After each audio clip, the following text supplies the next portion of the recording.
Millionaire CEO in wheelchair met a needy girl who said, "I'll help you stroll." He never trusted it.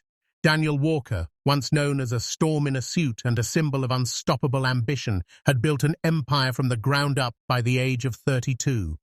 He was the kind of man who commanded rooms without speaking, whose confidence could silence doubt, whose presence made others believe in impossible things. But one night of relentless rain turned his fortune into tragedy. His car, a symbol of his success, spun helplessly on the slick highway, crashing into twisted silence. When he opened his eyes in the hospital, white lights blurred into tears as he realized he could no longer feel his legs. Everything that had made him powerful, his stride, his control, his pride, was gone. The doctors spoke softly, but the truth screamed louder inside him. He was paralyzed from the waist down. The man who once ran companies now couldn't run from his own despair. Friends who once admired him slowly vanished. Business partners replaced their concern with strategy. Even the woman who had promised forever disappeared behind a message that said, "I can't do this anymore." Daniel's world shrank to the size of his wheelchair. His mansion, once alive with laughter and plans, turned into a golden prison echoing with silence. Curtains stayed drawn. Sunlight became a stranger. He stopped answering calls, ignored therapy sessions, and let dust gather where trophies once gleamed. Nights stretched endlessly, filled with memories of the man he used to be and the emptiness he had become. He would sit by the window, watching raindrops race down the glass, wondering how life could take everything without warning. Weeks passed like years. Pain became his companion, loneliness his only visitor. Until one morning, out of habit more than hope, he forced himself to attend therapy. The city outside was loud and indie, efferent as his driver wheeled him toward the rehabilitation center. There, near the entrance, a girl stood selling handmade flowers, their colors vivid against her worn clothes. She was young, perhaps 24, her eyes bright but tired, her smile faint yet kind. Her name was Lena Carter, a girl who survived by selling petals that wilted before the day ended. When she saw Daniel struggling with his wheelchair, her steps hesitated, and she softly asked, "Sir, if you want, I can help you stroll." For a moment, time froze. Daniel lifted his gaze, his cold, untrusting eyes meeting hers. He had heard such tones before, pity disguised as kindness, and he didn't believe in either anymore. Without a word, he looked away, his silence sharper than rejection. But as he rolled inside, something about that girl lingered. Her calm voice, her eyes that carried no judgment, no fear, only quiet strength. He tried to forget her, yet the image stayed, like a fragile light flickering in the darkest corner of his broken soul. That morning, for the first time in months, Daniel Walker felt something stir within him. Not hope, not yet, but the faint reminder that the world outside his pain still existed. The next morning, the sun broke through the clouds for the first time in weeks, and Daniel found himself back at the therapy center, not out of hope, but routine. As his car stopped at the entrance, he saw her again. Lena, the same girl with gentle eyes and hands that smelled faintly of fresh flowers. She stood by her small wooden stand, arranging roses with a quiet patience that didn't belong to the chaos of the city. Every morning afterward, she was there, never pushing herself into his path, never asking for help, never expecting anything in return. She simply smiled when their eyes met and held out a single flower as if it carried a message only he could read. "Even the broken ones bloom again," she said softly one morning, her voice carrying through the crisp air. Daniel said nothing, though the words settled in his mind like sunlight on frost. He watched her through the reflection of the therapy center window, how she talked to strangers, how she laughed with children, how she somehow found joy in days that gave her so little. He wanted to hate her optimism. Instead, it quietly unnerved him. His assistant, a sharp-tongued man tired of Daniel's cold silences, resigned one afternoon after another argument about control and progress. The therapy staff avoided his temper, and the air around him thickened with unspoken fear. That evening, as Daniel tried to maneuver his wheelchair alone outside, the front wheel caught against the curb. He struggled, breath heavy, frustration burning, until he heard a soft voice behind him. "Please, let me help." It was Lena, holding her flowers in one hand and steadying his chair with the other. For a moment, he wanted to refuse, to defend his pride, but exhaustion won. Without a word, he nodded. Her hands trembled as she gripped the handles of his wheelchair, not out of fear, but care. And she began to push slowly, her pace gentle, sinking with his silence. They passed through a nearby park where golden leaves danced with the wind, and for the first time in a long while, Daniel felt the world moving around him instead of past him. Neither spoke much. The crunch of leaves and the distant laughter of children filled the quiet between them. When a group of boys ran by, kicking a ball and shouting in joy, Daniel's gaze fell to the ground, his voice barely audible. "I'll never run again," he murmured, almost to himself. Lena stopped walking. The chair came to a still halt, and Daniel turned slightly, surprised. She leaned closer, her tone soft but steady. "Maybe not," she said, her eyes meeting his with quiet courage. "But you can still move forward." The words struck something deep inside him. Not pity, not sympathy, but truth. No one had spoken to him that way in months. Wit, without fear, without sugarcoating, without worshipping his name. For a moment, Daniel forgot he was broken. He simply looked at her, at the sunlight catching in her hair, and felt the strange ache of being seen for the first time since his fall. When she pushed him back toward his car, neither said another word, yet something between them had shifted. Subtle, fragile, real. That night, as Daniel sat alone by the window of his mansion, he found himself thinking not about the empire he lost, but about the girl with trembling hands who carried strength disguised as kindness. He replayed her words, "You can still move forward," over and over until they became a whisper in his soul. He didn't know why her voice lingered, or why her face refused to leave his thoughts. All he knew was that, for the first time in months, his silence didn't feel empty anymore. It felt alive. Days slipped into weeks, like pages turning quietly in a book neither of them had planned to write. Lena became a steady presence in Daniel's life, not through words, but through the gentle rhythm of her care. She arrived each morning with a calm smile, carrying fresh flowers, not to decorate his home, but to remind him that beauty could still grow in silence. At first, he resisted her warmth, answering her questions with nods or short, dry sentences, yet she never seemed discouraged. She read to him from old novels she borrowed from the library, her voice soft and patient, filling the cold spaces of the mansion with something that almost felt like peace.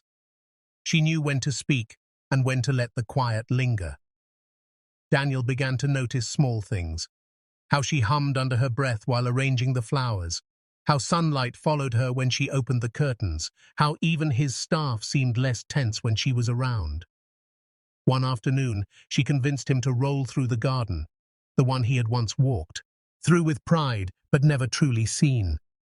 The air smelled of roses and damp soil. Birds sang from the tall oaks, and a soft wind brushed his face. As Lena pushed his chair along the stone path, Daniel felt a strange calm settle over him. The walls he had built around his heart, tall, unbreakable, suffocating, began to crack, quietly, invisibly.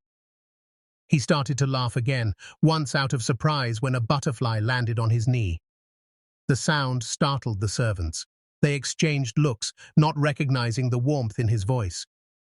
That laughter scared Daniel too, not because it was loud, but because it was real.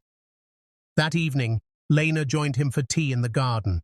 She talked about her dreams, nothing grand, just small wishes like opening a flower stall of her own someday. Daniel listened, realizing he had forgotten how to listen without judgment or agenda. Her joy was contagious, her hope disarming. And though he never said it aloud, he began to look forward to her visits more than he dared admit. But pride is a stubborn ghost, and Daniel carried it like armor. One evening, as he prepared for therapy, Lena entered his room to help him with his shirt. Her hands were careful, her eyes lowered in quiet respect. Yet something inside him twisted. Shame, frustration, helplessness, all tangled into one sharp edge. His voice broke through the stillness, harsh and sudden. "I don't need your pity, Lena. I'm not your charity case." The words struck her like a slap. She froze, her eyes wide, then slowly filled with tears she tried to hide. "I don't pity you, Daniel," she whispered, her voice trembling but sincere. "I admire your strength. But even strong people need someone to lean on." For a heartbeat, neither of them moved. The room felt too small, too quiet, filled with unspoken hurt. Daniel looked away, his chest tightening, guilt already creeping in, but trapped beneath pride. Lena set down the folded shirt gently on the table, turned toward the door, and left without another word. The sound of her fading footsteps echoed through the hallway like a clock ticking away something precious. That night, Daniel sat alone in his dimly lit bedroom. On his bedside table lay one of her handmade flowers, a small paper rose she had left weeks ago. He picked it up, turning it slowly in his hands, noticing how it hadn't wilted or torn. It looked as alive as the day she gave it to him. His throat tightened.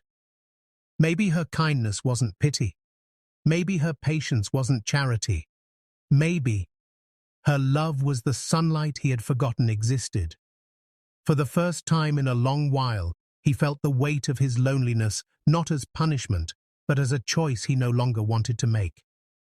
The house around him seemed quieter without her laughter drifting through its halls.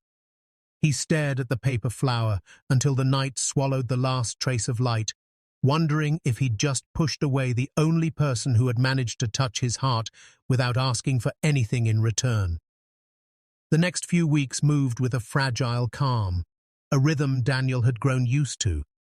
Mornings filled with quiet conversation, afternoons colored by sunlight and the scent of flowers, and evenings that didn't feel so lonely anymore.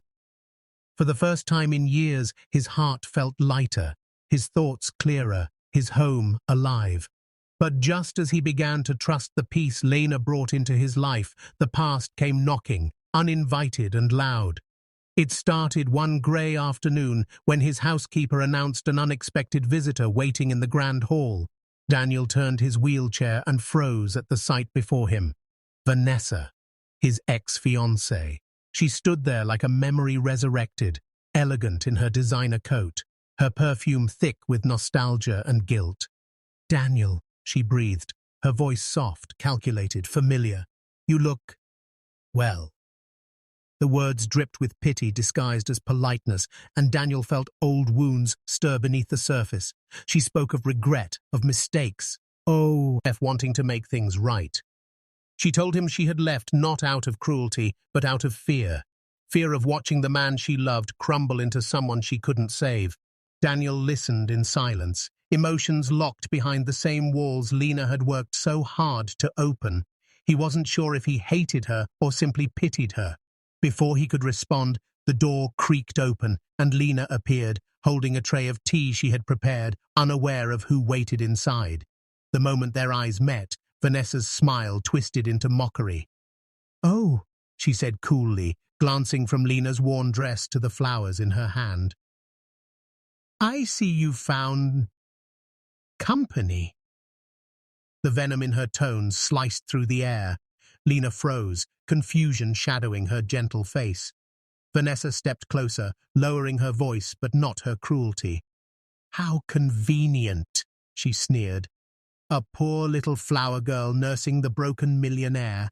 Tell me, how much do you charge for kindness these days?" The color drained from Lena's cheeks. She looked at Daniel, searching for truth in his silence, for any sign of trust or defense. but none came. He sat still, paralyzed not by injury this time, but by fear. Fear of being deceived again, fear of believing too easily. The words Vanessa spoke echoed in his head, stirring old insecurities he thought he had buried. The air grew heavy. The tea in Lena's hands trembled. "Vanessa," Daniel finally said, voice strained, "that's enough." But it was too late. The damage had been done, not by Vanessa's cruelty alone, but by Daniel's hesitation. He hadn't defended the one person who deserved it most. Lena's lips parted, but no words came. She placed the tray on the nearest table and took a small step back, her eyes glistening with quiet hurt. "I should go," she whispered, her voice barely audible. Vanessa smirked in victory, but Daniel felt no triumph, only shame. He wanted to stop Lena, to call her name, to explain the fear clawing at his chest, but his throat betrayed him. Pride and confusion held him hostage. Lena walked toward the door, her steps soft yet final. He didn't look back. She didn't need to. The silence she left behind said everything. The door closed with a sound that seemed to echo through every empty room in his mansion. Vanessa's presence suddenly felt suffocating, her perfume sickly sweet. "She's not your kind, Daniel," she said, adjusting her purse. "People like her see opportunity, not love." Daniel didn't answer. His eyes were fixed on the empty doorway, his heart thundering in regret. "You should leave," he murmured at last, voice hollow. Vanessa hesitated, surprised by his tone, but obeyed, clicking away in her heels like the ghost of everything false he'd once believed in. When the mansion fell silent again, Daniel felt it, the weight of his choices pressing down on him like the night itself. He rolled through the hallway where Lena used to walk, the faint scent of her flowers still lingering in the air. Every corner of the house seemed colder, every shadow darker. In the solitude of his room, he found the paper flower she had made, the one that had survived every storm, lying on his bedside table, untouched yet lifeless without her presence. He stared at it until his vision blurred, until his chest burned with something he could no longer swallow. And for the first time since the accident, Daniel Walker cried, not for his legs, not for his lost pride, but for the woman whose quiet love had rebuilt his heart, only for him to break it again with his silence. Days turned into weeks, and with each sunrise the walls of Daniel's mansion seemed to grow heavier, pressing down on the emptiness Lena had left behind. The laughter that once echoed faintly through the halls was gone, replaced by silence so deep it hummed in his ears. Therapy sessions became mechanical. He attended them in body but not in spirit. The progress he had once made stalled completely. His hands, once steady, now trembled again. Meals lost to their taste, mornings lost their purpose, and the flowers she had planted by his window began to wither as if they too had given up. Every corner of the house whispered her absence, the seat she used to occupy in the garden, the books she left half-read on the shelf, the faint trace of her perfume lingering on the fabric of the curtains. Daniel tried to fill the void with work, revisiting business plans and stock reports, but none of it mattered anymore. His success felt hollow without the warmth she had brought into his life. One evening, unable to bear it any longer, he called his staff into the living room, his voice trembling with something dangerously close to desperation. "Find her," he said simply. "Lena Carter. I need to see her." They exchanged uneasy glances, unsure how to search for a girl with no address, no connections, and no reason to return. Days stretched into restless nights as Daniel waited for news that never came. He spent hours by the window, staring at the gates, hoping she would appear the way she once had, quiet, humble, radiant with light he didn't deserve. But the gates remained still. The world outside moved on, while his stayed frozen in regret. Then one chilly afternoon, while his driver took him through the old market district, Daniel saw a familiar figure at the far end of the street. A frail silhouette, hunched slightly, clutching a basket of fading flowers. His breath caught in his throat. It was Lena. She looked smaller than he remembered, thinner, her skin pale, her smile faint but stubborn. The wind tugged at her hair as she tried to sell her flowers to strangers who barely noticed her. Without thinking, Daniel told his driver to stop. He rolled down the window, then pushed his chair forward himself, ignoring the driver's protests. The pavement was uneven, cold air biting his skin, but he didn't care. Every movement felt heavy with memory, with guilt, with longing. When Lena looked up and saw him, her eyes widened in surprise and then softened, not in anger, but in something deeper, something painfully kind. He stopped in front of her, his hands gripping the wheels, his voice cracking under the weight of all the words he'd never said. "Lena," he whispered, "I was wrong. You were never after my money." She blinked, slowly, as if the sound of his voice were something from another life. A weak smile touched her lips as she lifted a wilted rose from her basket, its petals drooping but still clinging to beauty. "I never wanted your money, Daniel," she said gently, her voice fragile yet steady.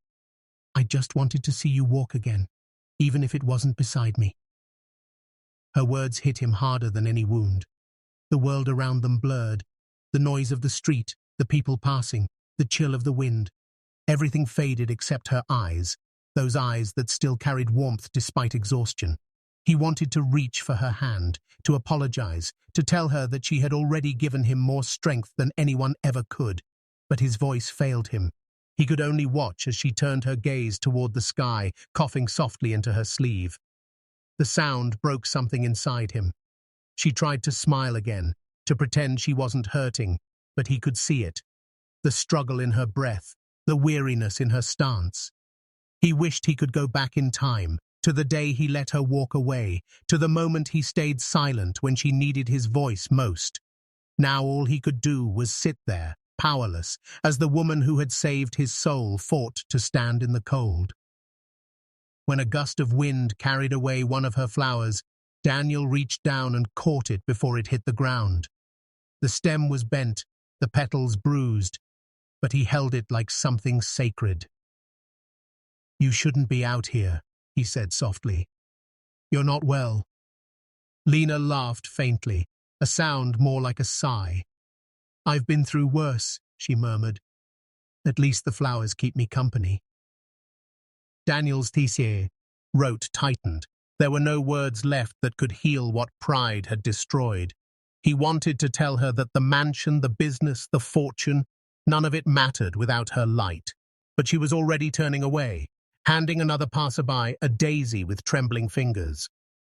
He lingered there, frozen between sorrow and admiration, realizing that the girl who once offered to help him stroll was now the only thing keeping him from collapsing completely. As he watched her fade into the crowd, the wilted rose still in his hand, Daniel finally understood the truth. She had never needed anything from him but sincerity, and he had failed to give even that. The wind blew cold against his face, and for the first time, he didn't feel like a millionaire or a victim. He felt like a man who had found the one flower in the world that could never be replaced, and somehow, he had let it go. That night, after seeing Lena vanish once more into the crowd, Daniel returned home carrying the wilted rose like a piece of his own heart. He placed it on his bedside table, beside the paper flower she had made long ago, and for a long while he simply stared at both, one fragile, one fading, both symbols of a love he had broken but never lost. The emptiness of his mansion pressed against him like a living thing, but this time, it didn't silence him. It ignited something fierce inside. The next morning, before the sun had even climbed above the skyline, Daniel called his doctor. His voice, though quiet, was steady. "I want to start again," he said. "No excuses this time." The doctor, startled by the sudden determination in a man who had nearly given up, agreed. From that day on, Daniel threw himself into therapy with a fire that burned through every ache, every scar, every ounce of doubt. The sessions were brutal. His muscles screamed, his hands shook, sweat rolled down his temples, but he didn't stop. Every stumble brought Lena's face to mind, her eyes, her words, her faith when he had none. Even the broken ones bloom again. It became his mantra, his prayer, his heartbeat. Days bled into weeks, weeks into months. The seasons shifted. Snow melted into spring, and with it came something Daniel had once believed impossible: hope. On a soft April morning, sunlight poured through the therapy room window as Daniel, gripping the bars with trembling hands, took a deep breath and pushed himself upright. His knees wobbled, his body trembled, but he stood. For the first time in years, he stood, not in a dream, not with help, but with strength born of love and repentance. The room erupted in quiet applause from the staff, but Daniel's eyes filled not with pride, but with tears. He wasn't thinking about himself. He was thinking of Lena. He wanted her to see this moment, to know that her faith had built his courage. The very next day, he began searching for her again, not through assistance or wealth, but through his own persistence. He asked in markets, flower stalls, shelters, hospitals, any place where someone might remember a gentle girl selling roses. Most shook their heads, some vaguely recalled her, but no one knew where she had gone. Days turned into a desperate search, until one morning he found himself at a small public hospital on the city's quieter side. A nurse recognized her name immediately. "Lena Carter," she said softly. "She's here. Room 12.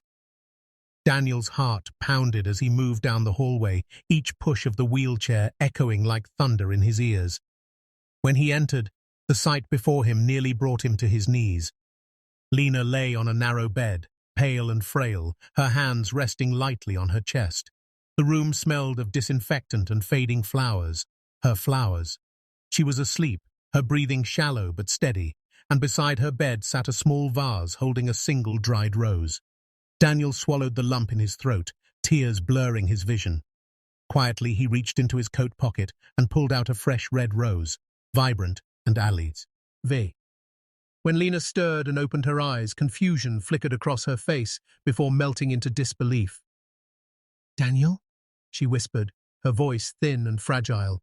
But then she noticed he was standing, not perfectly, not easily, but standing. He smiled through his tears, his voice breaking as he said, "You told me broken things can bloom again." He stepped closer, placing the red rose in her trembling hands. "You were right, Lena.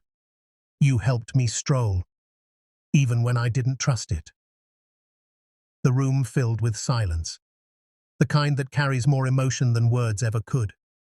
Tears rolled down Lena's cheeks, and with all the strength she had, she reached out to touch his hand. "I knew you would," she whispered. "You just needed to believe again." Daniel sank to his knees beside her, ignoring the ache in his legs, resting his forehead against her hand. "It wasn't me," he murmured. "It was you. You believed when I couldn't." She smiled faintly, her fingers tracing the edge of his sleeve. "Then we both walked again," she said softly, her voice trembling with warmth. Their hands intertwined, two souls that had been lost in pain and pride, now bound by forgiveness and love. Outside the window, the first cherry blossoms drifted through the air, falling like blessings over the fragile beauty of their reunion. Daniel stayed by her side as the light poured in, knowing that every struggle, every scar, every tear had led to this moment. Love, he realized, was never about perfection. It was about presence. It was about standing when the world expected you to fall, about believing in someone when they stopped believing in themselves. As Lena's head rested against his shoulder, Daniel looked down at the red rose in her lap, alive, radiant, unbroken, and smiled through the tears that refused to stop.